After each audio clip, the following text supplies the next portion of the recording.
लेकिन जब मैं आपको बोल रहा था कि इसका कोई तोड़ नहीं होगा, प्रेयर्स भी इसे चेंज नहीं कर पाएंगी, आपको बचा लेंगी, लेकिन इस प्रोफेसी को पूरा होते ये होगी, ये अनचेंजेबल है। जब जीसस क्राइस्ट का जन्म हुआ,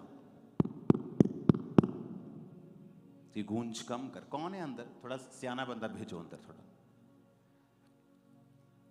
जब जीसस क्राइस्ट का जन्म हुआ, बाइबल कहती है कि कितने 100 बच्चे मार दिए गए थे 1 और 2 साल के। याद है कि नहीं? बाइबल पढ़ी है।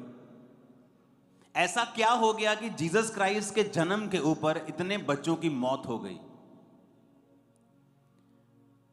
बाइबल कहती है पुराने नियम में भविष्यवाणी थी कि रहमा में एक करुणानाद सुनाई देगा, राहेल अपने बच्चों के लिए रो रही है क्योंकि वो नहीं रहे। तो अगर वो भविष्यवाणी हुई तो आपको क्या लगता है कि ये परमेश्वर की मर्जी थी? भविष्यवाणी करने का मतलब ये नहीं है कि ये परमेश्वर की मर्जी है। भविष्यवाणी का मतलब है कि आने वाले समय का जो इवेंट है, जो घटनाएं हैं, वो क्या होंगी, परमेश्वर का आत्मा पहले से बता देता है। अब जीसस क्राइस्ट के जन्म पर जितने बच्चों की मौत हुई, क्योंकि जब राजा को बताया गया कि बैतलहम में एक राजा का जन्म हुआ है, जोशी आके उसे कहते हैं कि राजा का जन्म हुआ है। राजा घबरा, कहता कौन सा राजा? मैं राजा हूं। कहते नहीं नहीं, आने वाले समय में वो राजा होगा और उसका जन्म हुआ है।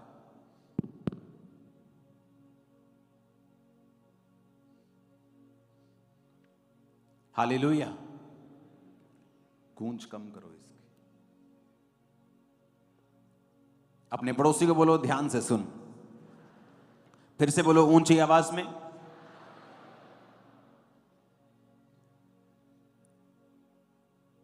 और वो प्रोफेसी यीशु मसीह के जन्म से कितने 100 साल पहले लिख दी गई थी। तो क्या वो परमेश्वर की मर्जी थी? नहीं, वो परमेश्वर की मर्जी नहीं थी।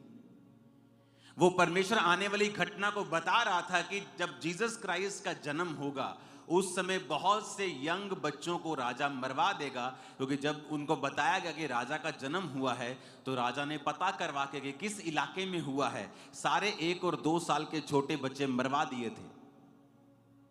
और वहां पर सब रोने लगी और भविष्यवाणी पूरी हुई कि राहेल अपने बच्चों के लिए रो रही हैं क्योंकि वो नहीं रहे। इसका मतलब यह नहीं था कि वो परमेश्वर की भविष्यवाणी थी तो परमेश्वर ने किया। नहीं, परमेश्वर ने नहीं किया, लेकिन परमेश्वर जानता था कि ऐसा होगा। जब एक उजाला आपकी लाइफ में आना होता है, या एक बहुत बड़ी गवाही बननी होती है, या परमेश्वर के कोई खास प्लान है आपकी लाइफ में, आपको पता है शैतान आपकी लाइफ में बड़ा गेम करने की कोशिश करता है। आपको यह बड़ी परीक्षा से निकलना पड़ता है।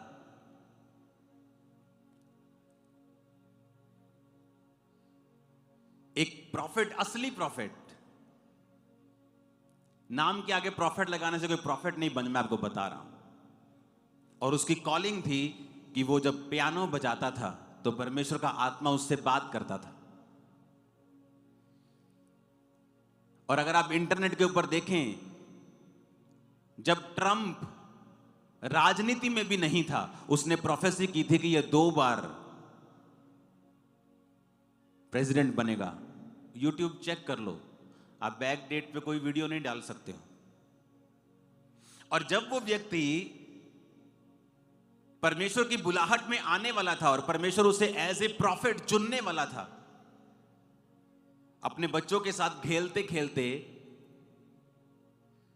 एक गाड़ी वो चला रहा था और उसके दोनों हाथों की उंगलियां एक एक्सीडेंट में और दोनों हाथों की कलाइयां टूट गई थी। और वो इतना निराश हो गया क्योंकि उसे 40 साल लग गए अपनी बुलाहट समझते समझते।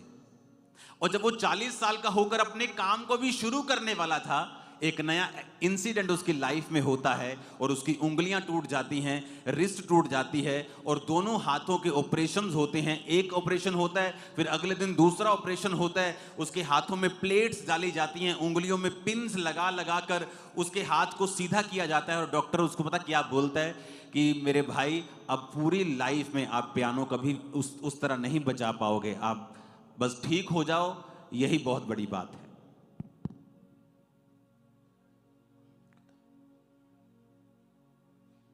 और उसने अपनी गवाही में लिखा कि मैं इतना टूट गया अपनी लाइफ में। इसको कम करो आवाज को। कौन है अंदर?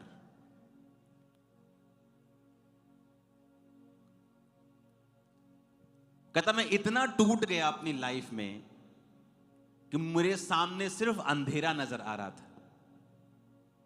एक तरफ से मेरा विरोध हो रहा था, एक तरफ से मैं अपनी कॉलिंग को प्रूफ करने के लिए कि मुझे प्रभु ने ही चुना है संघर्ष कर रहा था, और दूसरी तरफ से मेरे हाथ टूट गए और लोग कहने लगे कि परमेश्वर ने इसको सजा दी है।